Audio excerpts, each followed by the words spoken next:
Dios les bendiga, hermanos.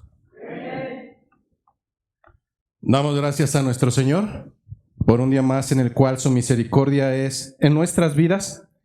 El día de hoy vamos primero a leer el texto bíblico y posteriormente estaremos orando, pidiendo al Señor para que sea con nosotros en esta mañana a través de su palabra.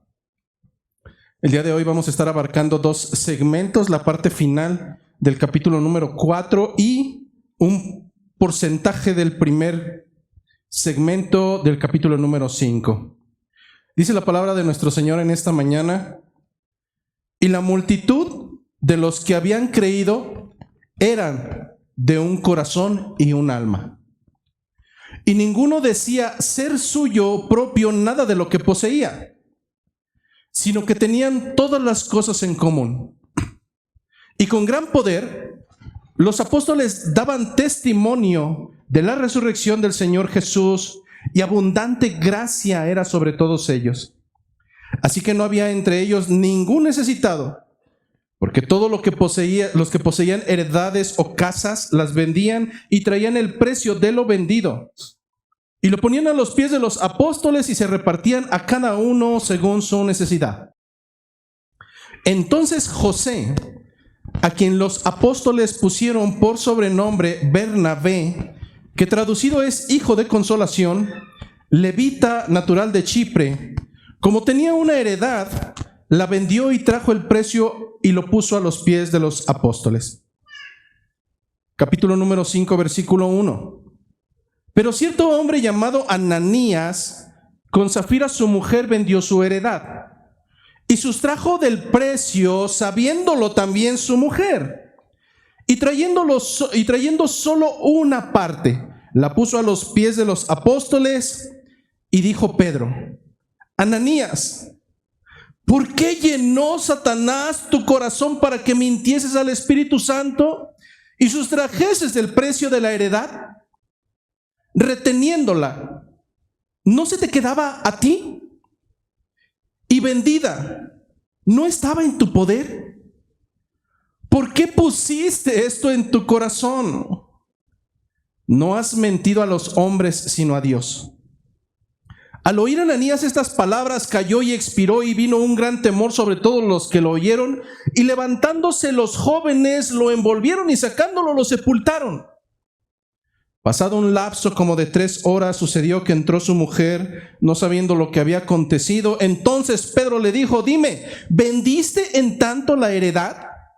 Y ella dijo: sí, en tanto. Y Pedro le dijo: ¿por qué convinisteis en tentar al Espíritu del Señor? He aquí a la puerta los pies de los que han sepultado a tu marido, y te sacarán a ti. Al instante ella cayó a los pies de él y expiró. Y cuando entraron los jóvenes, la hallaron muerta, y la sacaron y la sepultaron junto a su marido. Y vino gran temor sobre toda la iglesia y sobre todos los que oyeron estas cosas. Amado Señor, Dios grande, poderoso, omnipotente y a la vez grande en misericordia. En esta mañana, Señor, consciente de cuál es mi trabajo y sabiendo, Señor, que mi trabajo no es traer escrito mi mensaje, sino traer a tu pueblo tu mensaje.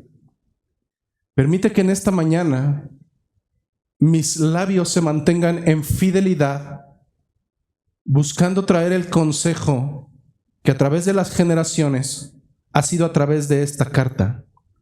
No permitas, Señor, que añada, pero tampoco, Señor, permitas que reste, pues toda la palabra es inspirada por ti mismo y además es útil para nuestra vida. Ayúdanos, Señor, para que cada uno de nosotros tomemos el consejo y no solamente lo escuchemos, sino que lo pongamos, Señor, por obra. Pues hoy traerás consejo para nosotros, hablando de un corazón que es agradable delante de ti, pero al mismo tiempo nos hablarás también de un corazón que es reprobado delante de tu presencia, pues no es conforme a tu voluntad. Permite que el día de hoy, en tu amada iglesia local, haya arrepentimiento, para no terminar como Ananías y Zafira, muertos en nuestros delitos y a causa de nuestros pecados. Extiende misericordia un día más, Señor, para tu pueblo. Hoy te lo ruego, Señor, en el nombre de Cristo. Amén. Tomen sus asientos, por favor, hermanos.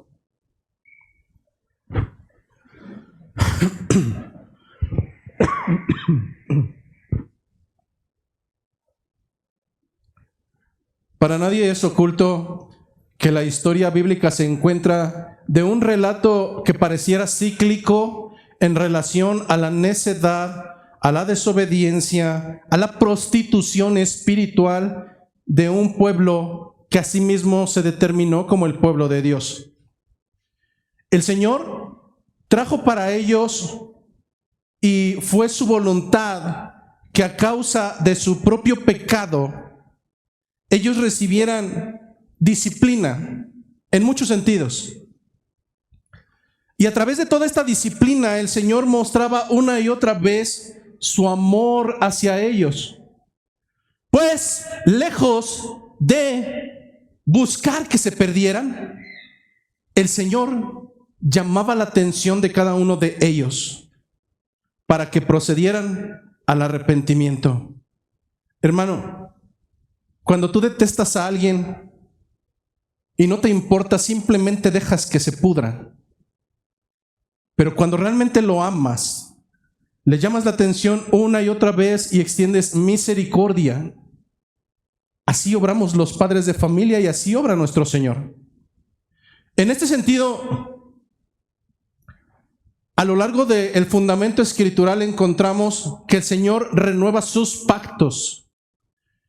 Y uno de ellos, creo que el más hermoso y que a mí me salta el corazón, es el que encontramos en el libro de Ezequiel, capítulo 36. En este texto, el Señor renueva su pacto, el pacto con su pueblo, y comienza a mencionar cómo es que ahora, en esta ocasión, haría un nuevo pacto y los traería de todos los rincones de la tierra donde fueron esparcidos. A través de este pacto que encontramos en el libro de Ezequiel, capítulo 36, nosotros encontramos cómo es que el Señor tiernamente les dice que Él no solamente reunirá a su pueblo, sino que los limpiará de todas sus inmundicias y de todas sus transgresiones.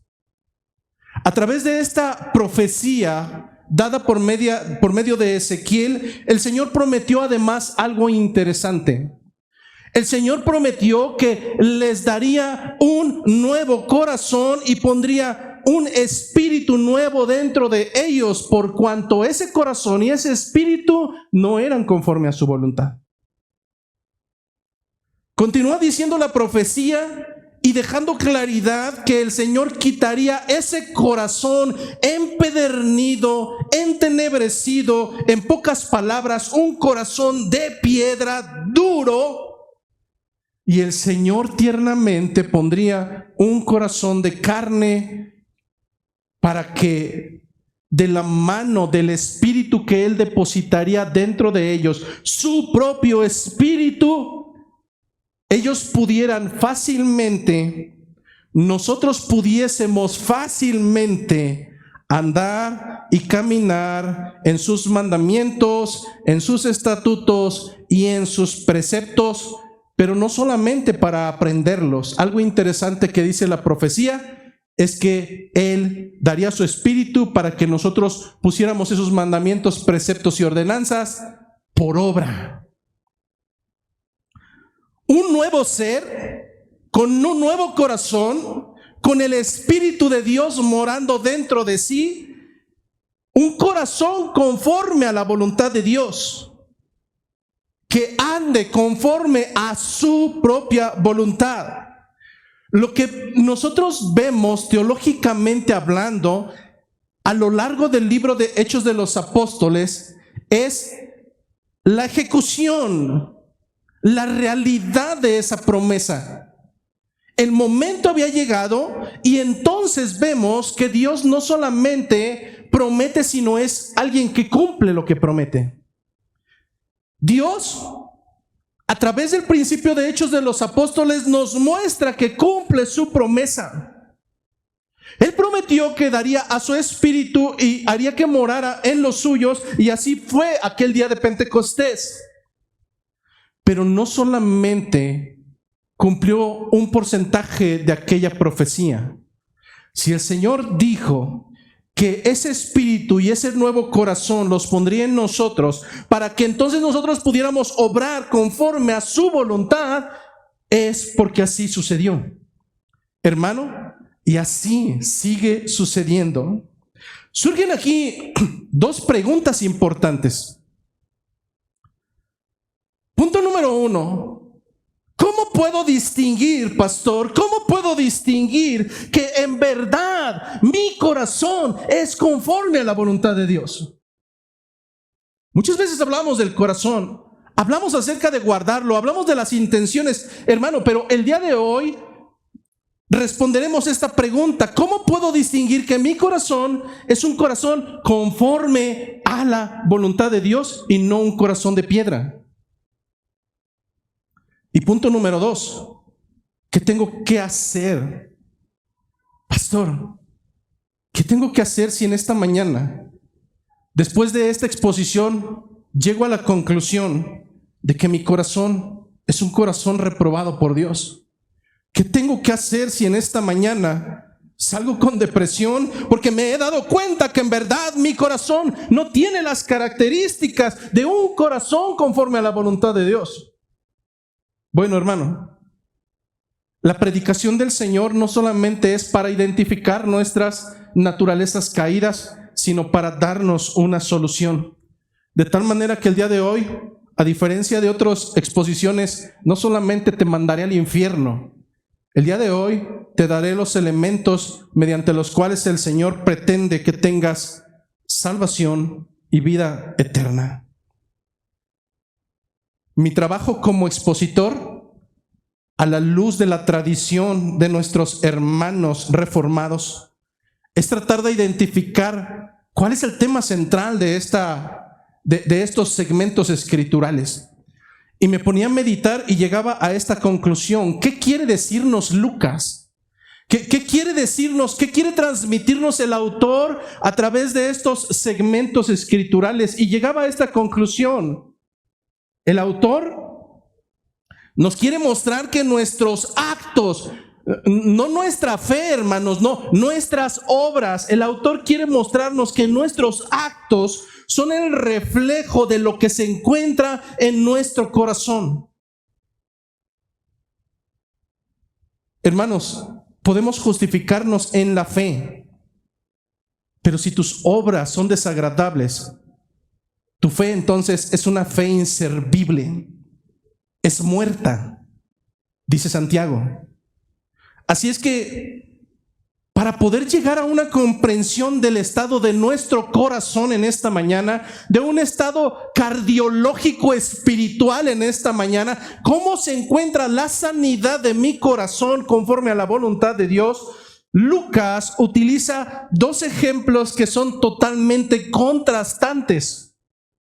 Dos ejemplos que suceden dentro del mismo contexto, sin embargo, cuyos desenlaces son totalmente diferentes y cada uno de ellos es conforme a lo que había dentro de su corazón.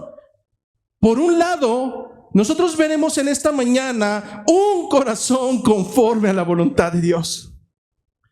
Y mi súplica mientras preparaba esta predicación es: Señor, permite que el corazón de mis hermanos, permite que mi propio corazón se encuentre agradable delante de ti y en verdad sea un corazón conforme a tu voluntad. Pero al igual como lo he anticipado, tenemos que ver la otra cara de la moneda. En nuestra iglesia el concepto de cristiano de cuna no aplica, hermano. Tú no eres cristiano porque naciste en una familia cristiana. Es más, tú no eres cristiano porque asistes aquí. Tú no eres cristiano porque no faltas. No, hermano. Más adelante veremos que la naturaleza del corazón y las evidencias darán cuenta de cuál es tu paternidad. Pero la gran ventaja del día de hoy, hermanos, y el mensaje de salvación es que hay vida y por tanto hay esperanza. En este sentido, el esquema es muy sencillo en esta mañana, muy sencillo. Aunque son dos bloques grandes, abarcaremos el resto del capítulo número 4, es decir, de los versículos 32 a 37. Y a este primer segmento lo he titulado Un corazón conforme a la voluntad de Dios. Un corazón conforme a la voluntad de Dios. Y a través de este veremos características distintivas de un corazón conforme a la voluntad de Dios. No quiero decir que vayamos a ver todas, pero al menos el autor nos deja ver, deja vislumbrar algunas características distintivas.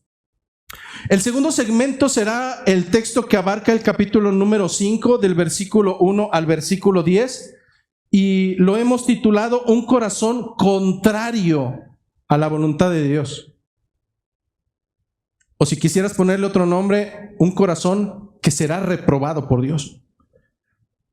Sin más ni más, dado que el texto es un poco amplio, el día de hoy yo te pediría que anotes las citas bíblicas, que van a ser pocas, porque el texto habla por sí mismo, pero en esta ocasión no me detendré mucho a que puedas encontrar la cita. Yo te recomiendo que, al igual que nuestros hermanos de Berea narrados en las Escrituras, el día de hoy tomes nota de las citas bíblicas y llegando a casa las puedas ratificar. Así que de esta manera comenzamos con el primer segmento, un corazón conforme a la voluntad de Dios. Dice los versículos 32 y 33, y la multitud de los que habían creído eran de un corazón y un alma. No había dos, hermano, no había tres, eran un solo corazón y un alma. Y ninguno decía ser suyo propio nada de lo que poseía, sino que tenían todas las cosas en común, y con gran poder los apóstoles daban testimonio de la resurrección del Señor Jesús, y abundante gracia era sobre todos ellos. ¿Por qué el día de hoy decidí comenzar con una profecía que probablemente digamos no tiene nada que ver, hermano? Es que tiene mucho que ver. La profecía hablaba de un nuevo corazón. Un corazón nuevo actúa de una manera diferente. Hablaba acerca de un espíritu que le pertenece a Dios y que lo pone dentro de los suyos, de tal manera que lo que vemos nosotros a partir de este texto es que los creyentes, habiendo recibido la promesa del Espíritu de Dios en ellos, literalmente había un cambio de vida totalmente perceptible. No es que ellos decían soy seguidor de Cristo y seguían mintiendo, robando, asesinando, maldiciendo. No, hermano, eso sería una total aberración. Decir soy una nueva criatura y seguir comportándome de la misma manera no haría match. No, es como querer meter una pieza de un rompecabezas donde no le corresponde. Tú puedes decir que ahí va, pero a legua se nota que ese no es su lugar. La enseñanza total del fundamento escritural nos habla acerca de esto y lo traduce como una doctrina que nosotros conocemos como la doctrina de la regeneración.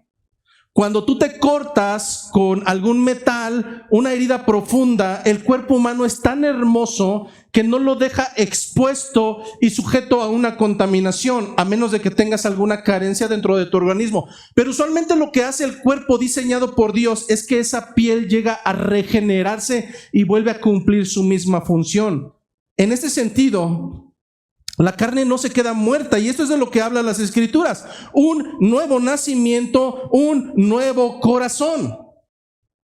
Pablo, el apóstol Pablo, años más tarde lo describiría en uno de los documentos que hasta el día de hoy es sumamente hermoso, la segunda carta a los Corintios, en el capítulo número 5, versículo 17, y esta misma enseñanza él la traduciría así: de modo de modo que aquel que está en Cristo, de modo que aquel que es cristiano, de modo que aquel que está en Cristo puede seguir haciendo lo que sea, boca de camionero. No, hermano, de modo que aquel que está en Cristo, hay evidencias. Nueva criatura es.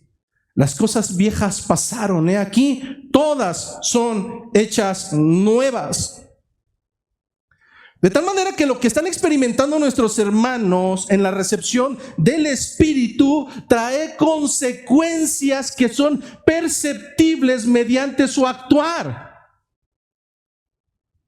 Y en este sentido, lo que nos narra Lucas es que ellos comenzaron a tener una naturaleza que no es normal. Tú pon a dos niños que son tiernos y lindos y que no tienen maldad.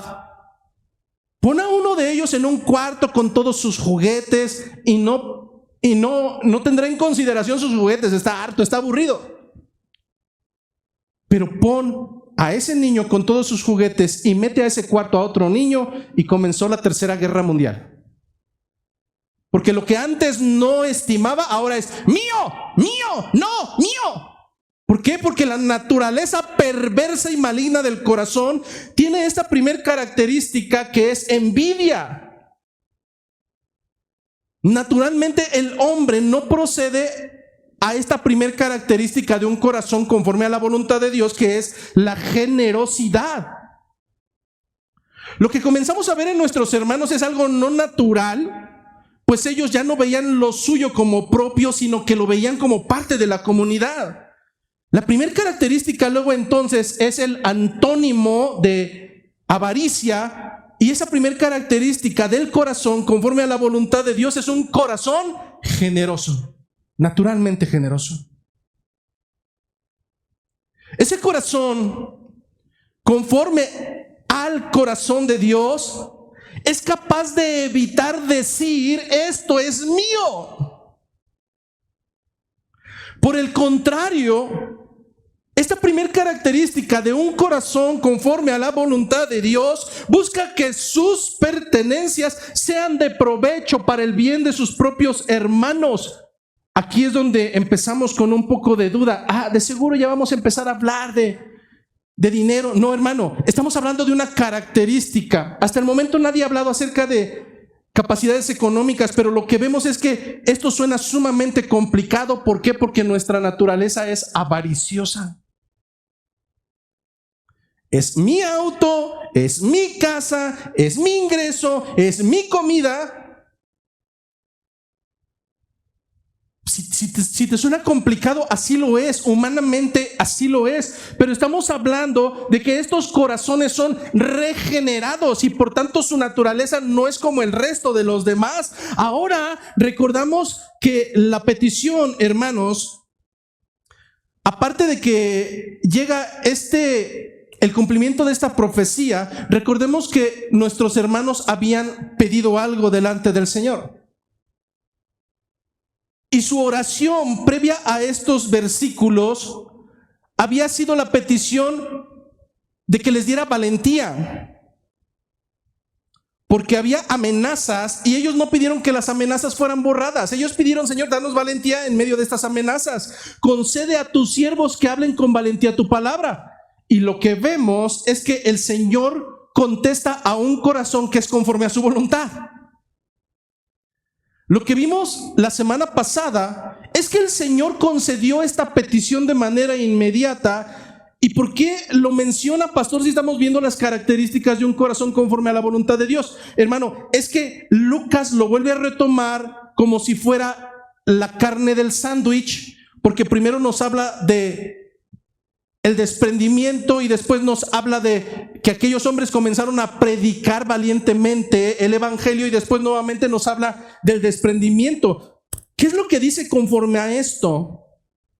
Lo que nosotros podemos ver es que los apóstoles no solamente actúan con desprendimiento, sino que actúan con una segunda característica de un corazón conforme a la voluntad de Dios. Y esta segunda característica es todavía más compleja que la anterior. Esta característica es obediencia y sujeción. Hermano, estoy totalmente seguro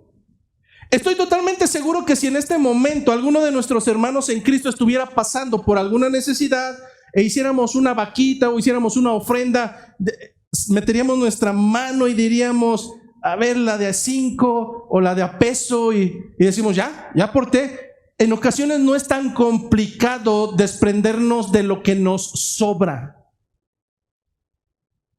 Dicho en otras palabras, nuestra actitud de mendigos no es complicada. Pero ¿sabes lo que sí es complicado para un corazón? Sujetarse. Los hermanos llevan un devocional de jóvenes, lunes y martes, y se les pide una sola cosa, sencillita: prendan sus benditas cámaras. ¿Sabes cuántos no lo hacen? En ocasiones son varios. Lo preocupante es que si no pueden sujetarse en algo tan sencillito, hermano, ese pequeño brote lo único que muestra es que en un futuro, si no se pueden sujetar a una ordenanza tan pequeña, menos se van a sujetar al Señor. El Señor demanda no solamente que prendamos nuestras cámaras, el Señor demanda nuestra vida, nuestro pensamiento, nuestra mente, nuestro corazón, el total de nuestro ser.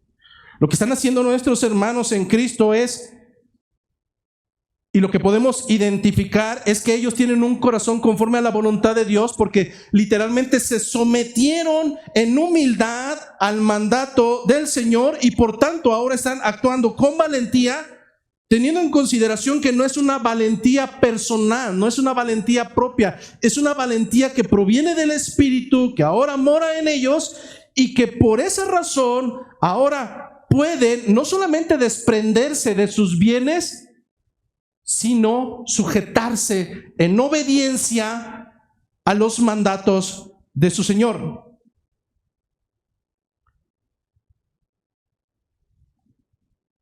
Probablemente podamos argumentar, pastor, yo tengo un corazón que es desprendido. Pero la pregunta entonces es, ¿ese mismo corazón se somete en obediencia al Señor? ¿En verdad puedes decir que ese corazón es un corazón renovado, un corazón regenerado y ha dejado de ser de piedra por cuanto no busca lo suyo, sino busca lo que le ha sido encomendado? La respuesta solamente la puedes tener tú. Jesucristo, al enseñar a sus discípulos a orar, dice en un segmento de exaltación hacia Dios: Padre, hágase tu voluntad, así en la tierra como se hace en los cielos. ¿Recuerdas ese segmento? Hágase tu voluntad, así en la tierra como en los cielos. Y cuando nosotros hemos leído esa oración decimos: Padre nuestro que estás en los cielos, santificado sea tu nombre, venga tu reino, hágase tu voluntad, así en la tierra como en los cielos. Hermanos, si tan solo comprendiéramos lo que estamos rogando delante del Señor, si tan solo, lejos de repetir como un loro, meditásemos en las implicaciones de lo que estamos orando delante del Señor, veríamos que en los cielos, dudo que haya un solo ángel que se resista a la voluntad del Señor. Ya hubo uno y terminó mal. Él y sus seguidores terminaron mal. Pero ¿qué es lo que sucede en los cielos? Cuando el Señor da una ordenanza a un ángel o a algún ente celestial, ve y destruye Nínive. ¿Qué crees que es lo que va a hacer el ángel? Oh, no, es que estoy cansado. No, hermano, eso sería totalmente aberrante, desobedecer al propio Creador. Ellos reciben la orden e inmediatamente van y cumplen la ordenanza. Si uno de los ángeles recibe una ordenanza, ve y alimenta a uno de los míos a través de tal manera, ¿qué es lo que hace el ángel? No se lo merece, y es que de seguro, no, hermano. Una orden en los cielos se acata ipso facto en el momento.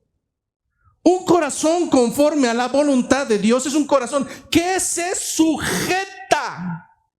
en obediencia y al mismo tiempo en humildad a las ordenanzas de su Señor.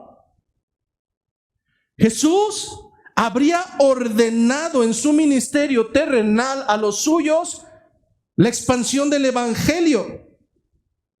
En Hechos capítulo 1 versículo 8, Jesucristo dio una última ordenanza: me seréis testigos en Jerusalén, en toda Judea, en Samaria y hasta lo último de la tierra. Señor, hágase tu voluntad en la tierra así como en los cielos. ¿Qué hicieron los apóstoles? ¿Qué es lo que nos narra Lucas? Que ellos, habiendo recibido ese mandato, lo que están haciendo es hacerlo porque el Señor así lo ordenó. Por tanto, hermanos, cuando un corazón es conforme a la voluntad de Dios, es perceptible. Tú no tendrías que decir en ningún lugar: soy cristiano. La gente debería de darse cuenta que tú eres diferente, que tú eres diferente, que tú eres un hijo de Dios, que tú eres un creyente. Es más, dentro de la iglesia deberíamos de darnos cuenta que tu corazón es un corazón regenerado por cuanto le pertenece al Señor y es visible. La narración de Lucas nos deja ver que esas evidencias no solamente eran perceptibles para los de casa. Esas evidencias comenzaron a ser perceptibles aún para los que moraban alrededor, recordando que unos años antes, unos momentos antes, todos eran judíos. Y de hecho, más adelante, en Hechos de los Apóstoles, nos mencionará cómo en Tesalónica les comenzaron a autonombrar les dieron un nuevo nombre, les conocieron como cristianos. Porque no eran judíos, no se comportaban como judíos, ellos no robaban, ellos no mentían, ellos no veían por sí mismos, ellos no eran desobedientes, no eran religiosos que solamente les gustaba ser vistos en las plazas. No, estos hombres tenían corazones desprendidos, dispuestos, sujetos en obediencia, en humildad a su Señor. De tal manera que un corazón conforme a la voluntad de Dios es perceptible aún en medio de los inconversos. ¿Cómo podemos saber esto?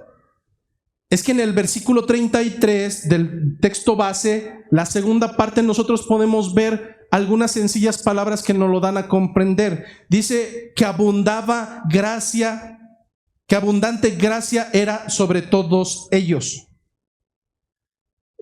Quiero tener cuidado con la palabra gracia, que usualmente proviene del griego charis y que tiene diferentes acepciones, pero exclusivamente de lo que está hablando aquí es de una bondad inmerecida que se traduce como aprobación. Si pudiéramos decirlo con un ejemplo, cuando tú vas a entrar a trabajar a un nuevo lugar y eres casado y tu esposa es creyente y te dice: amor, vamos a orar para que el Señor te dé abundante gracia delante de tus empleadores. ¿Qué es lo que está diciendo? Lo que está deseando tu esposa es que tengas la aprobación delante de tus jefes para que todo vaya a bien. Lo que estamos viendo en este ejemplo es justamente eso, la aplicación del verbo charis como una aprobación inmerecida. La gente comenzó a distinguir que estos hombres eran diferentes y por tanto los comenzaron a aprobar. Abundante gracia era sobre todos ellos. ¿Por qué? Porque un corazón conforme a la voluntad de Dios es reconocido, encuentra abundante gracia y está permeada en el depositario del dueño de ese corazón. Sí, hermano, aunque no lo creas, cuando tu comportamiento es el de alguien que ha sido regenerado, la gente va a tener confianza en ti. Tal vez se van a burlar por tu religión, tal vez van a decir mil y un cosas, pero cuando venga un sentido de confiar en alguien, cuando venga el momento de desesperación en sus vidas, cuando venga el momento de frustración, porque las cosas en esta vida terrenal no les salen bien y no encuentran otra salida, va a haber un solo lugar a donde van a acudir: a ese compañero que contra viento y marea sigue adorando a su Señor, se sigue sujetando a Él en obediencia, se desprende porque su corazón y su naturaleza son así. Dice el versículo 34, la segunda parte del sándwich: así que no había entre ellos ningún necesitado, porque todo lo que poseía, los que poseían heredades o casas.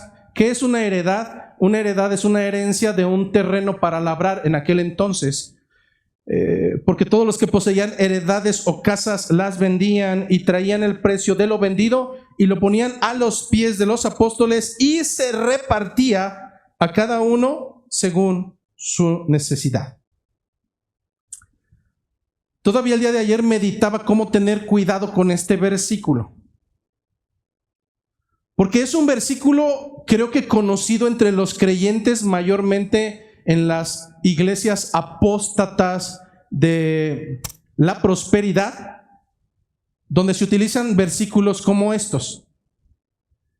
Entre pláticas entre nosotros a veces dicen: no, en mi iglesia anterior nos daban sobres con nuestro nombre y teníamos que apuntar cuánto habíamos depositado, y si no concordaba entonces nos exponían. No solamente uno de ustedes, son varios los que narran historias como estas.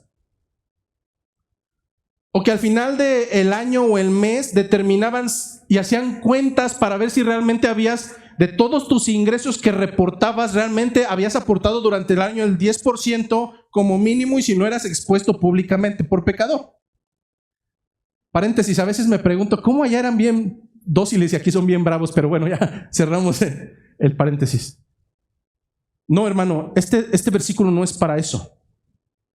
Lo que nosotros debemos entender es que estamos hablando de un corazón nuevo que cambia su naturaleza, y esa venta o esa donación surge no por una ordenanza bíblica ni por una imposición apostólica, surge porque el corazón de los hermanos, que ahora es diferente, tiene esa naturaleza de poder otorgar sin quedarse en lo que pretendía que era de él.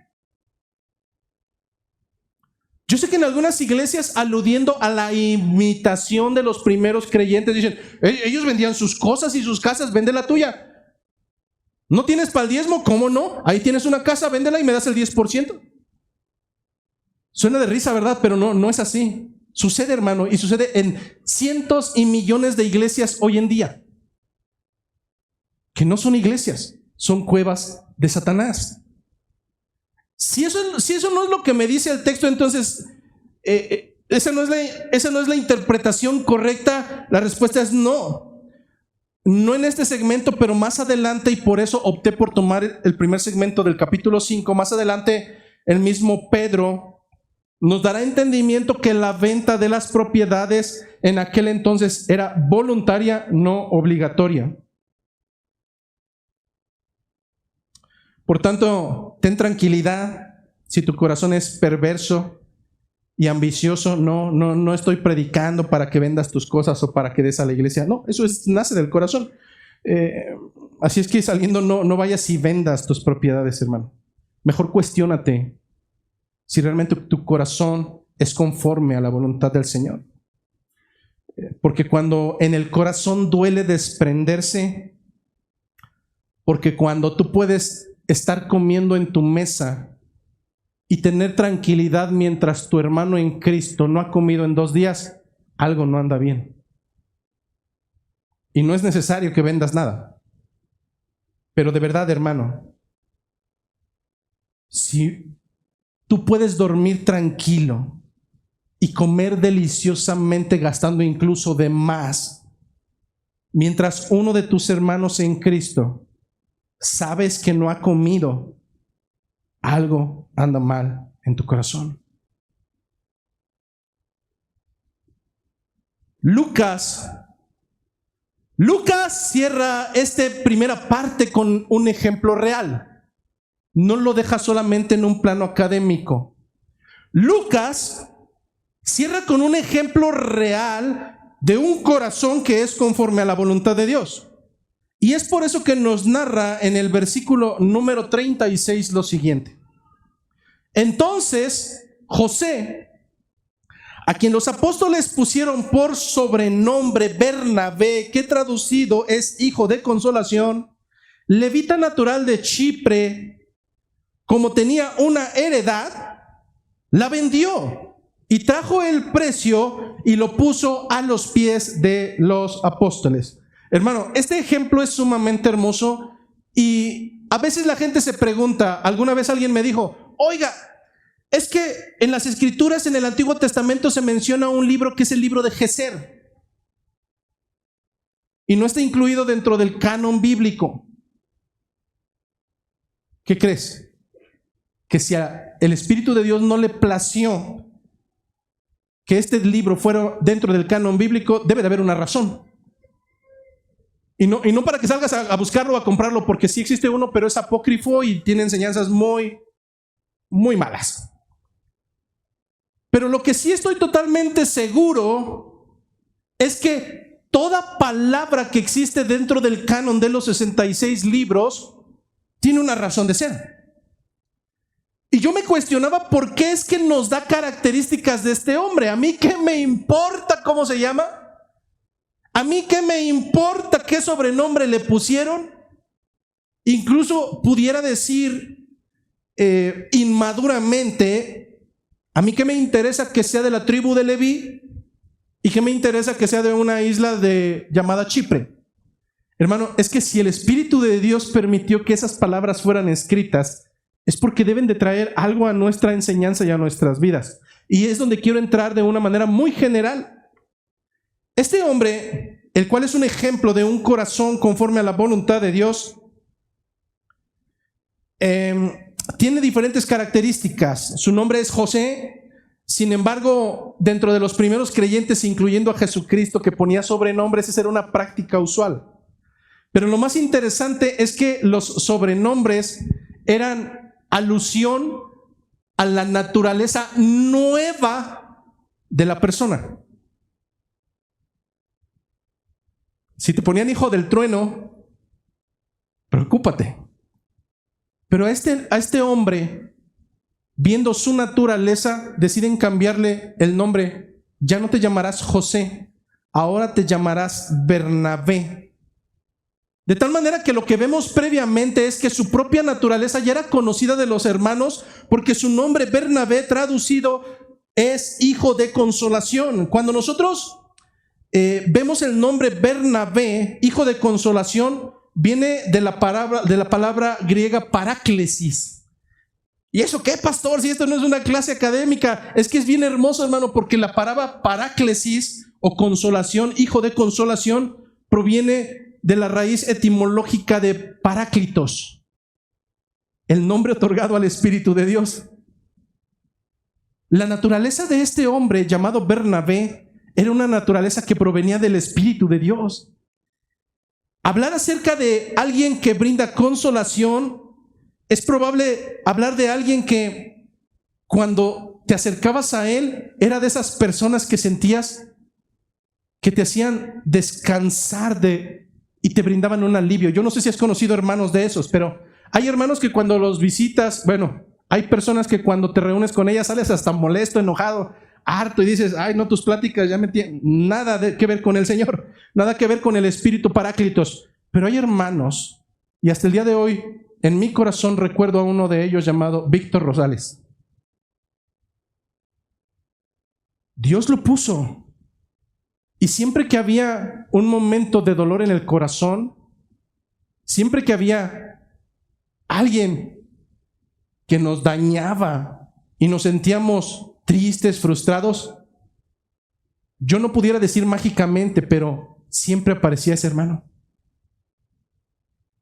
Recuerdo que una vez estábamos en un centro comercial y yo ya estaba out, mal. Y de repente suena el teléfono. Era nuestro hermano Víctor. Y me dice, he estado pensando mucho en ti, ¿cómo estás? ¡Ah! Hermano de consolación. En este sentido, Bernabé, quiero pensar que era un Víctor Rosales, alguien que te brindaba alivio en periodos de pena, de esos hermanitos bellos que son un ungüento en medio de la aflicción. Y esto lo deja en claro con las acciones que está narrando Lucas. Ahora, ¿por qué destacar que es un hombre perteneciente a la tribu de Leví? Si nosotros recordamos el fundamento escritural en el libro de Números, específicamente el capítulo 18, versículo 21, encontramos una ordenanza por parte del Señor. Eran 12 tribus y a 11 tribus les repartió terreno. A 11 de esas tribus les dio heredad, pero no a la tribu número 12 llamada la tribu de Leví. A esa tribu la puso a trabajar y fueron los sacerdotes, el real sacerdocio. Y cuando me pongo a pensar en ellos digo, ahora comprendo, Señor. A esa tribu le dio el honor más grande. Espiritualmente hablando, les dio la honra de poder hablar su palabra. Les dio la dicha de administrar el lugar de reunión y de ofrecer sacrificios por el pueblo, pero humanamente me los dejó desprotegidos. Lo que dice en Números capítulo 18 versículo 20 es que para esta tribu no habría heredad. A ellos no les daría tierra, a ellos no les daría pertenencias, porque su pertenencia y su heredad es Él. Porque yo seré su heredad, conmigo tienen suficiente. Espiritualmente es bello, hermano, humanamente yo no lo sé. De tal manera que este hombre proveniente de la tribu de Leví, bajo la ley mosaica, no debió de haber tenido una pertenencia. Lucas no nos narra, y no quiero ahondar, no sé si su esposa adquirió esa herencia y entonces ya ahora es de los dos, no lo sé, pero el chiste es que él, sin tener la posibilidad de tener herencia, tenía algo. Imagínate que no puedes tener algo y por cualquier cuestión el Señor permite que tengas algo. Lo que naturalmente hace el corazón es retenerlo y decir, esto es mío, esto es mío. Dirían, es mi tesoro. Pero él no. Este hombre llamado Bernabé, con sobrenombre Bernabé, lo que hizo es vender esa heredad, entregar el total de lo obtenido a los apóstoles, con la finalidad de que esa herencia o ese dinero fuera utilizado para la solvencia de la necesidad de los hermanos que no tenían la misma suerte. Si te das cuenta, es el mismo principio de nuestra ofrenda. Nosotros brindamos no por obligación, sino con alegría y disposición del corazón. Lo ponemos a los pies de los apóstoles, pues ya no existen, pero lo ponemos a disposición de nuestros hermanos tesoreros, que en algún momento evaluarán si hay necesidad en alguien en la iglesia y solventaremos, porque esa es la naturaleza de nuestro Señor. Esa es la naturaleza de un corazón que es agradable delante del Señor. Surge una pregunta importante. Esa debería de ser la misma naturaleza de corazón en todos los creyentes. Mejor, no supongamos. Mejor vamos a cambiar la pregunta. Pastor, ¿esa era la misma naturaleza? Es decir, la naturaleza de un corazón aprobado por Dios, esa misma naturaleza que había en el corazón de este hombre llamado Bernabé, ¿era la misma naturaleza del resto de los hermanos en Cristo? La respuesta es no. No era la misma naturaleza. Y es por ello que Lucas nos lleva a un segundo ejemplo, el cual es contrario, totalmente contrario a lo que ha narrado hasta este momento, y es lo que encontramos en el capítulo número 5, con nuestro segundo apartado, un corazón contrario a la voluntad de Dios. Un corazón contrario a la voluntad de Dios. Comienza narrando Lucas con una palabra que es una conexión. Si no tuviera que ver un texto con otro, esta palabra no existiría. Pero comienza con una palabra hermosa en el español que dice, pero eso fue Bernabé.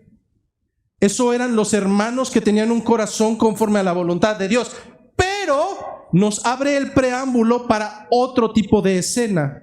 Y comienza diciendo, pero cierto hombre llamado Ananías, con Safira su mujer, vendió una heredad y hasta ahí todo va bien.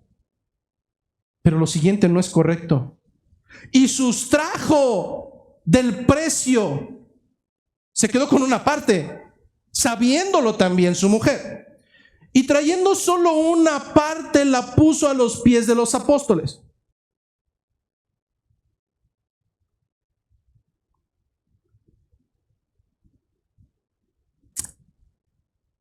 Estando en meditación sobre este texto, traté de trasladarme a ese lugar. El texto no lo narra, quiero ser muy claro, el texto no lo está narrando. Pero imagínate la escena en medio del pueblo de Dios. Bernabé tiene una heredad, todos lo conocen porque su corazón es bello, es un ungüento para nosotros.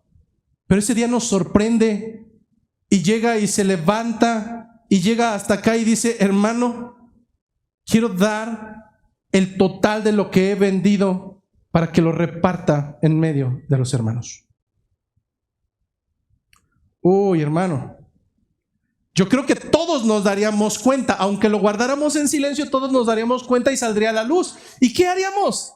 Le diríamos, ay, malvado, vendiste. No, hermano, de verdad, que el Señor te bendiga, que el Señor te guarde, eres un ejemplo para nosotros, te amamos en Cristo, tu corazón es bello para nuestra congregación. Ahora quise imaginarme dónde estaban este matrimonio, Ananías y Safira. Imagínatelos detrás de una columna, viendo la escena. Y cómo su corazón probablemente y tentativamente estoy hablando, comenzó a maquinar. Queremos ser percibidos como ellos. De tal manera, hermano, que es solamente una suposición y quiero ser claro, existe una alta probabilidad de que esos corazones hayan querido recibir la misma aprobación que recibió Bernabé. Hermano, eso aquí en México, en Japón y en cualquier rincón del mundo se le llama envidia. Y aunque no lo creas, es más frecuente al interior de las iglesias de lo que puedes alcanzar a comprender. Lo primero que alcanzamos a identificar en un corazón que es reprobado por Dios es que está lleno de esta característica llamada envidia, que es contraria a la voluntad de Dios. La cuestión es que las intenciones del corazón no es que vendieran o no su propiedad. Lo que pasa es que las intenciones eran las incorrectas, hermano. En su corazón habían intenciones incorrectas.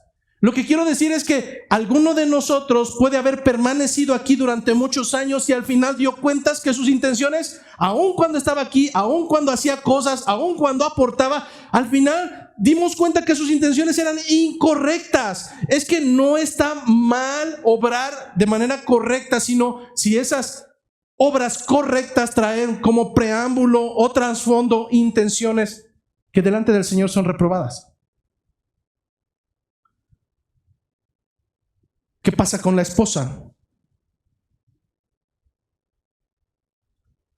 El esposo maquinó vender la propiedad y tal vez comenzar a decir, bueno, y si sustraemos una parte y nos la quedamos y de todos modos les decimos que eso fue lo que se vendió. La esposa estaba de acuerdo. Ella fue cómplice de este mismo pecado. ¿Cuál pecado? Un segundo pecado que habita en el corazón reprobado por Dios que se llama avaricia. Envidia y avaricia. Ante los ojos humanos, ellos probablemente de manera inmediata quedaron bien. Ellos también fueron y vendieron y trajeron todo. Pero Pedro no lo percibió con los ojos humanos, porque Pedro comenzó a hablar de parte de Dios. Y entendemos que a los hermanos en Cristo los puedes engañar y durante años fingir a alguien que no eres, hermano. Pero si algo podemos extraer de este pequeño versículo, es que de Dios nadie de nosotros se burlará.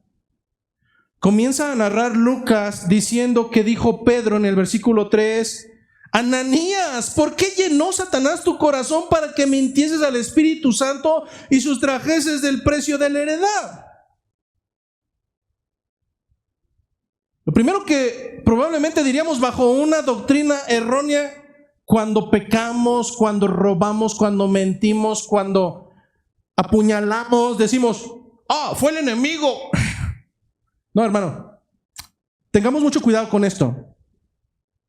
Lo primero que da cuenta es que detrás de esas obras espiritualmente no se encontraba Dios. Espiritualmente Pedro discierne que lo que está haciendo Ananías tiene un autor detrás. Pedro anteriormente ya había sufrido de esto mismo. En alguna ocasión Pedro le dijo: Señor, que nada de esto te acontezca, cuando Jesús dijo que tenía que ser apresado y morir. ¿Qué respondió Jesucristo? Quítate de mí, Satanás. Pedro ya había pasado por esto, sabía de lo que estaba hablando. Es por ello que mientras todos fueron llenos del Espíritu Santo, según lo que nos narra el capítulo 4, versículo 31, mientras todos fueron llenos del Espíritu Santo, Ananías no pasó por este mismo hecho. El corazón de Ananías fue lleno, pero lleno por Satanás, para mentir. Es que fue una mentirita blanca, fue una mentira. No, hermano, dejemos de minimizar el pecado. Obviamente que hay pecados escandalosos, pero fíjate qué es lo que nos dice Juan capítulo 8 versículo 44 acerca de la mentira. Juan capítulo 8 versículo 44 dice: vosotros sois de vuestro padre el diablo. ¡Qué fuerte! ¿A quién le está hablando? Descubramos. Vosotros sois de vuestro padre el diablo, y los deseos de vuestro padre queréis hacer. Él ha sido homicida desde el principio, ha sido un asesino y no ha permanecido en la verdad, porque no hay verdad en él. Cuando habla, mentira habla, y de suyo habla. ¿Por qué? Porque es mentiroso y padre de mentira. No, hermano, no hay mentiras blancas. Mentira es mentira. Y cuando mentimos, no mentimos hacia el hombre, mentimos hacia Dios. De tal manera que un corazón reprobado por Dios tiene una primera característica: anhela obtener lo que otros tienen, incluso amistad. Primera característica: ese corazón reprobado por Dios tiene envidia dentro de sí. Segunda característica, haciendo un resumen, no puede desprenderse. Ese corazón reprobado por Dios no tiene la capacidad de desprenderse de lo que le pertenece. Es mío y no lo voy a dar. A eso le conocemos como avaricia. Pero además, ese corazón que jura y perjura, porque está entre nosotros, come entre nosotros, alaba entre nosotros, levanta sus manos como nosotros. Ese corazón perverso que jura que la paternidad es de Dios, no lo es, porque resiste a la verdad. Traducción: es un corazón que tiende a la mentira, y por tanto su paternidad no proviene de Dios. Su padre es el padre de mentira, y eso es lo que le corresponde. ¿Recuerdas que en el capítulo número 4 mencioné que las heredades no eran una ordenanza ni una reacción voluntaria, sino una reacción voluntaria de amor hacia las necesidades de los hermanos? Esto nos lo ratifica ahora Pedro cuando está amonestando a Ananías. ¿Qué es lo que le dice Pedro a Ananías? Versículo 4, reteniéndola, es decir, si te hubieras quedado con ella, era tuya. Si te hubieras quedado con ella, ¿acaso no se te quedaba a ti todo? Y aun cuando lo hubieras vendido, ¿acaso no estaba todo en tu poder? ¿Por qué entonces pusiste esto en tu corazón? No has mentido al hombre, sino que has mentido a Dios. Traducción: nadie te dijo que la vendieras. Nadie te dijo que la dieras. Si era tuya, te la quedas y no caes en pecado. Si la vendes, te hubieras quedado todo el dinero. Pero si anteriormente había dicho Pedro, el enemigo, dirían algunos, ahora pareciera posible. Esto sería posible si nosotros no hiciéramos una exégesis correcta del texto. Si no viéramos el contexto. Y esta es la importancia de hacer una predicación expositiva cronológica.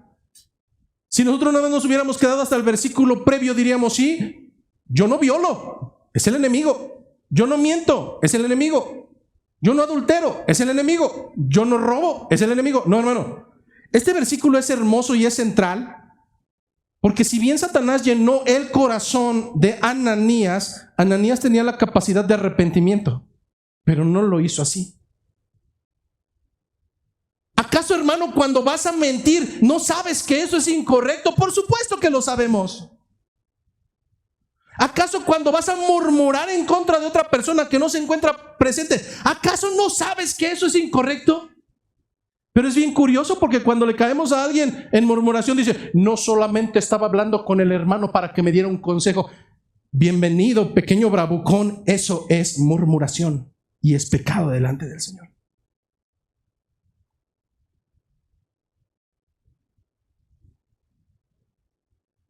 El hecho de que Satanás haya llenado el corazón de Ananías no le exime de su responsabilidad.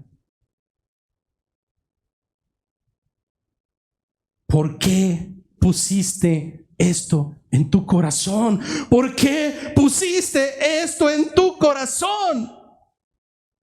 El problema no es que vengan pensamientos pecaminosos, hermano. El problema, y repito nuevamente, el problema grave de un ser humano, de un creyente, no es que vengan pensamientos pecaminosos. El problema es que los dejamos crecer y los dejamos andar. El problema no es que estés a dieta y veas el menú. El problema es que, estando a dieta, sabes que eso no lo puedes comer y te vas de lleno. No supiste parar. No supiste parar. ¿Recuerdas que he platicado del famoso limón de la casa? El problema no es que tuviera una raicita, el problema es que nadie nos dimos cuenta y no prestamos atención que seguían creciendo las raíces, las raíces, las raíces y las raíces. Comenzamos con un: ¿qué crees, hermano? Y si eres cobarde y no sabes parar eso, Satanás va a entrar. Como ese limón, no cortamos de tajo esa raíz cuando es pequeña, sino que dejamos que siga creciendo hasta que sea imposible sacarla. ¿Por qué pusiste esto en tu corazón? Es tu responsabilidad. ¿Por qué lo pusiste en tu corazón? Al oír, dice el versículo 5, al oír Ananías estas palabras, cayó y expiró, y vino un gran temor sobre todos los que lo oyeron, y se levantaron los jóvenes y lo envolvieron, y sacándolo lo sepultaron. Cayó y expiró. Un juicio inmediato de Dios, un juicio inmediato de Dios. ¿Acaso no tuvo capacidad o tiempo de arrepentirse? Por supuesto que lo tuvo. No lo hizo, hermano. Él sabía de las Escrituras, seguramente era bautizado porque lo que nos narra previamente Hechos es que todos los que creyeron se bautizaron. Seguramente conocía, pero aún así él optó por hacer lo malo delante de Dios. ¿Por qué cayó muerto? ¿Porque Dios es malo? No, hermanos, porque Dios es santo. Ananías no cayó porque Dios sea malo y perverso. Ananías cayó porque nunca comprendió que pertenecer al pueblo de Dios es sinónimo de santidad. Porque Dios es santo, nosotros debemos de ser santos. En la antigüedad, cuando un jovencito, escuchen esto, jóvenes, cuando un jovencito en medio del pueblo era desobediente a los padres, la ordenanza de la ley mosaica es que si después de una y otra ocasión que le habían llamado la atención una y otra vez, ese joven seguía insistiendo en ser desobediente a los padres, la ordenanza para el pueblo era: tomen a ese joven que es contumaz,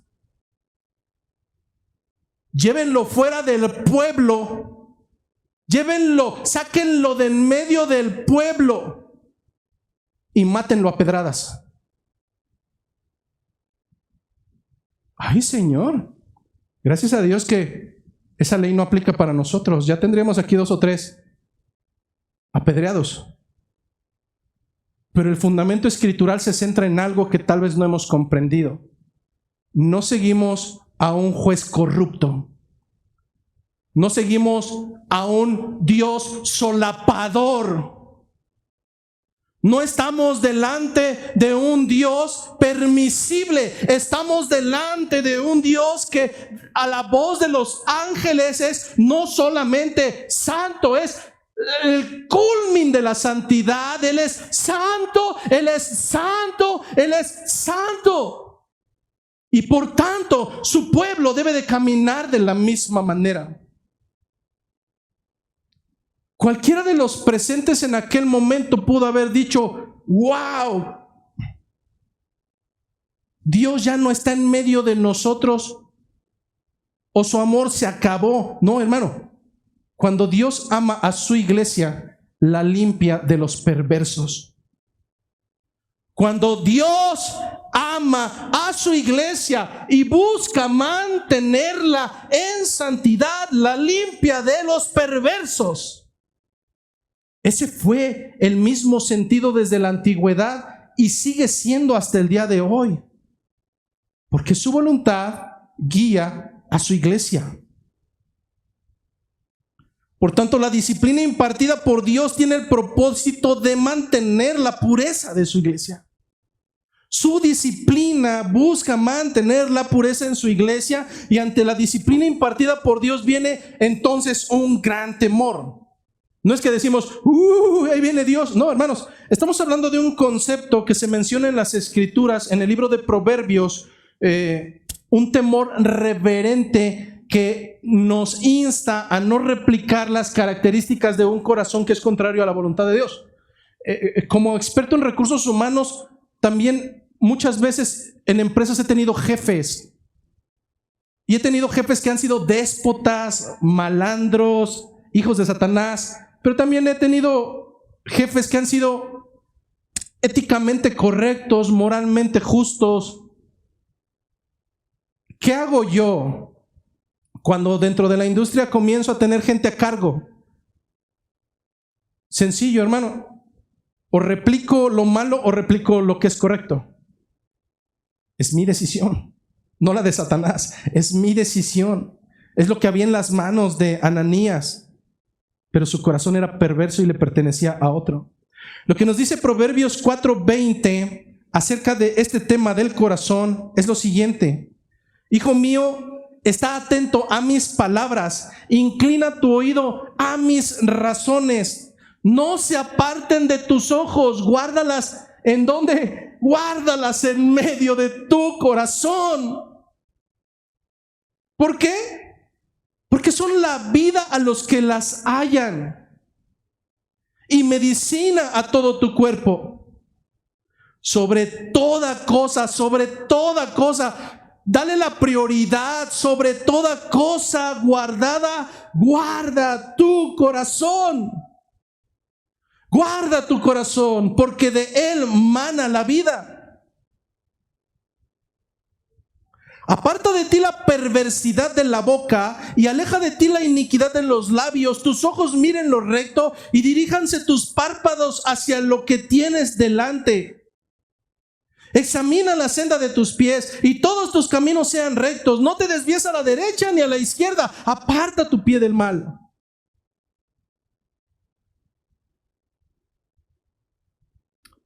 Hermano Max, ¿yo te puedo prohibir que te juntes con Raúl? No. Hermana Maricruz, ¿yo te puedo prohibir que te juntes con el hermano Enrique? No. Soy pastor, no cuidador. Pero lo que sí nos dicen las Escrituras es que cuides todo lo que va a entrar por tus ojos. Que tengas cuidado de todo lo que ves. Que tengas cuidado de todo lo que prestan atención tus oídos. Que medites con sabiduría de qué estás llenando y alimentando tu corazón, porque el mandato es que lo guardes por encima de todas las cosas. Pero usualmente, hermanos, anteponiendo la hermandad, es que somos hermanos, no dejamos de ser hermanos, sí, pero en el momento en que empieces a hablar cosas que no son correctas para mi corazón, en ese momento yo prefiero alejarme. Es que los de la cantina también son cristianos, entonces voy a estar ahí metido. No, hermano, la sabiduría que faltó en el corazón de Ananías fue saber apartarse a tiempo.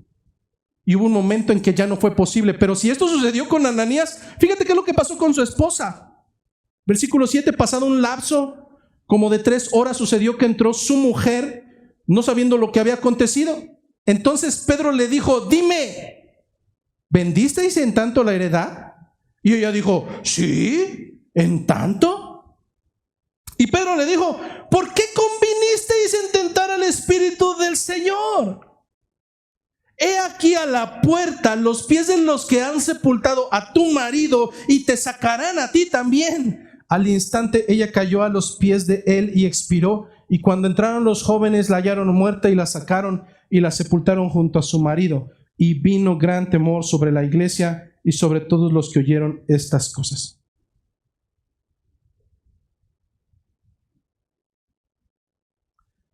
¿Acaso ella, como esposa de Ananías, no tenía la capacidad intelectual y espiritual para decir: eso que me estás proponiendo no es correcto? Hermanos, es que yo no sabía que Juancho iba a venir para decirme cosas y pestes de otra persona. Hermano, no somos niños. ¿Acaso esta mujer tenía alguna complicación mental que le limitaba para no comprender que eso que estaba proponiendo su esposo era contrario a la voluntad del Señor y que por tanto era desagradable? Por supuesto que lo sabía. Ella pudo alejarse a tiempo para evitar ser partícipe. Grábate esta palabra: partícipe. El dicho mundano no es tan equivocado. Tanto peca el que mata la vaca como el que le agarra la pata. Hermano, a veces somos partícipes de pecado. Partícipes. Desde el momento en que partícipe. Guarda tu corazón, porque de él mana la vida. Guárdalo por encima de todas las cosas. Hermano varón, tu trabajo es guardar el corazón de tu esposa. Tu trabajo, esposa, es guardar el corazón de tus hijos, porque si hay algo preciado delante del Señor, es un corazón conforme a su voluntad. No llenes el corazón de tus hijos con cosas que a ti te competen. No los hagas partícipes de tu propia carnalidad. Guarda su corazón por encima de todas las cosas. Ananías no guardó el corazón de su esposa. Safira prestó oído, no guardó su corazón y obtuvo el mismo desenlace de juicio por parte de Dios. muerte, muerte. ¿Acaso no es exactamente lo que sucede contigo? ¿Será acaso posible que tú también prestes oídos, prestes tu vista, prestes tus labios, prestes tus miembros para ser copartícipe de el pecado de otros más?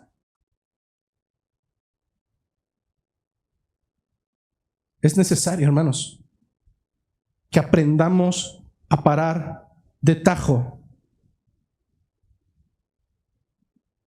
Cuando nosotros vamos por la calle y vemos cosas que no son benéficas, podemos justificarnos como alguna vez lo hemos hecho. ¿Soy hombre? ¿Esa es mi naturaleza? No. Hermano, de verdad nunca es tarde para aprender y saber que es más honroso voltear a ver una pared que ver a una mujer que pasa semidesnuda. Nunca es tarde. Muchos de nosotros caímos en eso. Y nunca es tarde, hermano, nunca es tarde. Nunca es tarde para decir, bueno, van a empezar a hablar de alguien que no está presente. Hermano, discúlpame, no puedo hacerlo porque esto es murmuración. Me tengo que retirar. Habla con el hermano. Hermano, nunca es tarde para aprender a parar el pecado al interior de la iglesia y al interior de nuestras vidas. ¿Por qué? Porque nuestro llamado no es a ser partícipes de las obras infructuosas de las tinieblas, sino a guardar nuestro corazón para que éste sea delante de Dios aprobado. Apartarnos, de acuerdo a la misma palabra que utiliza Lucas, apartarnos en el temor de Jehová. Nuestro llamado es a guardar nuestro corazón en santidad, porque ese es el corazón que es conforme a la voluntad de Dios. ¿Por qué habrá insistido al menos en 3 ocasiones Lucas en este concepto del temor de la iglesia al oír sobre el juicio terrible de Dios? Sencillo, hermano, porque si algo repitió al menos en 3 ocasiones es porque es importante. Es como subrayar algo con amarillo. Porque ese temor, amado hermano, es el principio de la sabiduría al cual tú estás llamado. El libro de Proverbios, capítulo número 1, versículo 7, nos dice: el principio de la sabiduría es el temor de Jehová. El principio de la sabiduría es el temor de Jehová. Y después tiene un punto y coma. Quiere decir que la siguiente frase va relacionada con la primera, aunque es independiente. Los insensatos desprecian la sabiduría y además desprecian la enseñanza. Son almas libres que no aceptan consejo, que no aceptan reprensión. El principio de la sabiduría es el temor de Jehová. Los insensatos desprecian la sabiduría y la enseñanza. ¿Vamos a disciplinarte, hermano? No, ¿qué? Mejor me voy. Hermano, tienes que guardar tu corazón. Si tú te preguntas, ¿qué es el temor de Jehová? Esto me lo enseñó mi pastor Jesús. Se llamaba Jesús hace muchos años y me sigue volando la cabeza porque la Biblia se explica a sí misma. Proverbios capítulo 8, versículo 13. Aquí viene la respuesta. ¿Qué es el temor de Jehová? Dice Proverbios 8:13, el temor de Jehová es aborrecer el mal. Odiarlo no, hermano. Aborrecer es no lo soporto, no puedo estar cerca de él. Pero aquí hay un problema. Si tú puedes estar en medio del pecado, hay un problema grave. El temor de Jehová es aborrecer el mal. La soberbia, la arrogancia, el mal camino y la boca perversa, dice Dios, todo eso aborrezco. Por tanto, caminar en santidad, caminar con un corazón conforme a la voluntad de Dios es caminar en el temor de Jehová, es caminar, hermano, en santidad. Por tanto, para promover un corazón conforme a la voluntad de Dios, existe un solo camino, no existe ningún otro más. Para promover un corazón conforme a la voluntad de Dios, hay un solo camino, una verdad y una vida, no hay otro más. Ese camino es llamado santidad y se fortalece a través de llenar tu corazón de piedad. Quedamos en las mismas, pastor. Ya me dijiste la solución, pero no la entiendo. Me estás diciendo que hay un solo camino, una verdad y una vida para poder tener un corazón conforme a la voluntad de Dios, y esta es cuidar mi corazón y llenarlo de piedad. Dime qué es piedad, dónde la compro, dónde la adquiero, ¿acaso por la tienda de Shane? No, hermano. Nuevamente las escrituras se explican a sí mismas, y Mateo 11:28 nos da la respuesta. ¿Dónde se encuentra la fuente de la piedad? ¿Dónde se encuentra la fuente de la mansedumbre? Y esto lo dijo la misma fuente llamada Jesucristo. Jesucristo escribió: venid, venid a mí todos los que estáis trabajados y cansados, todos los que estáis trabajados y cargados, y yo os haré descansar. Pero además complementa diciendo: llevad mi yugo sobre vosotros y aprended de mí, que soy manso y humilde de corazón. Y entonces cuando estés dispuesto a llevar mi yugo, que además es ligero, y vas a estar aprendiendo de mí. ¿Qué es un yugo? Hermano, un yugo, para quien no comprenda, en la antigüedad o todavía hoy en día, un yugo es un trozo de madera que tiene dos formas para que puedan ser asentadas sobre una yunta. Una yunta son dos animales que son puestos para que puedan llevar el arado y puedan hacer surcos para sembrar. Lleven mi yugo sobre vosotros. Señor, si yo voy a llevar tu yugo, entonces ¿quién está del otro lado? Estoy yo.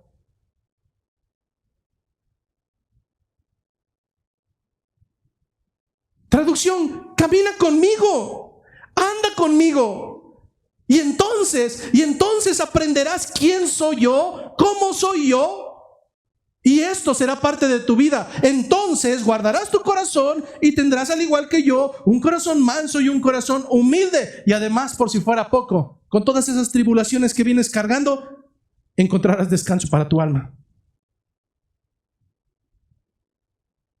Porque lejos de lo que la gente piensa, su yugo es fácil y ligera su carga.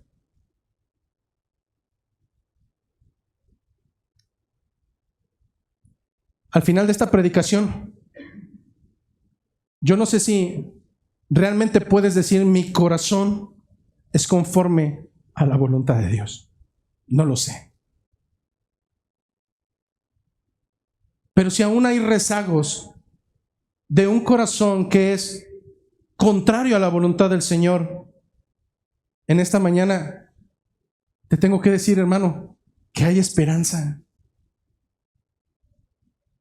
No sé cuánta, pero hoy abriste tus ojos y hoy hay esperanza. El llamado para cada uno de ustedes, sé que sonará un poco contrario porque dicen: somos cristianos, pero mi trabajo no solamente es enseñar, mi trabajo es reafirmar lo que has aprendido. En esta mañana te tengo que decir, hermano, vuelve a Cristo, guarda tu corazón. Vuelve a Cristo y deja sobre Él tus cargas. Porque aún hoy, domingo 12 de octubre, puedes escapar del juicio al ser encontrado con un corazón contrario a la voluntad de Dios. Probablemente no caerás fulminado y muerto, pero eso es lo de menos. Al final, fulminado o no, si tu corazón es reprobado, estarás apartado del Señor por la eternidad. Y eso es muerte. Por tanto, busquen esta mañana esa sabiduría en el temor de Jehová. Rodéate de los medios de gracia, de las disciplinas espirituales para tu vida cristiana. Clama por misericordia una vez más. Y si tú piensas que tu pecado es tan grande como para que Dios no lo perdone, quiero leerte un texto y con esto cerraré. Isaías capítulo 1, versículo 18. Isaías capítulo 1, versículo 18.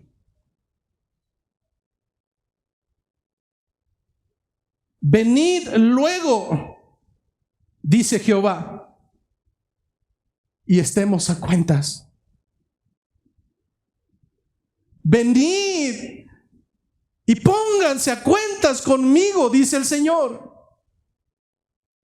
Si vuestros pecados fueren como la grana, como la nieve serán emblanquecidos. Y si fueren rojos como el carmesí, vendrán a ser como blanca lana. Si quisieres y oyeres, comeréis el bien de la tierra. Pero si no quisieres y sigues siendo rebelde, entonces seréis consumido a espada. ¿Por qué? Porque la boca de Jehová así lo ha dicho. Que la gracia, la paz de nuestro Señor esté con ustedes, hermanos. Gracia y paz.